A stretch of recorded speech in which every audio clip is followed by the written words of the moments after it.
عشان ما يحصلش جدال ولغط زي ما حصل في موضوع البراون التركي والاسباني. يا جماعه الخمس مواصفات اللي نقدر نتكلم فيهم بخصوص التين الجاسم السوري او التين بني عبيد. طبعا شكل الورقه خماسيه، قدام الورقه الداخليه بتبقى مشرطه كده عشان صنفه، طبعا صنفه قوي وتغذيته عاليه.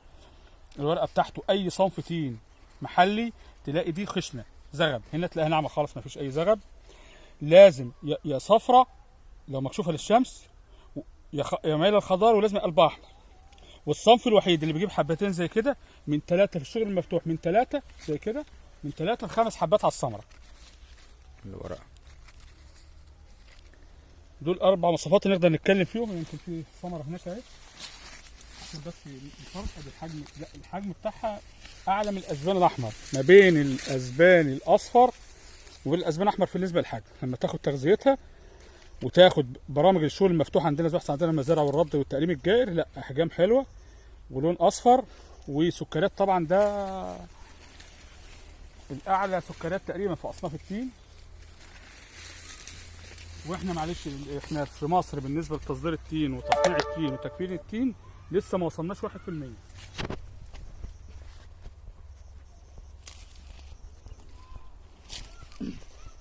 يعني مش ادي 10 سم اهو، مفيش ادي 1 2 3 4 5 6 7 8 حبات في اقل من فيش ما كملش 10 سم.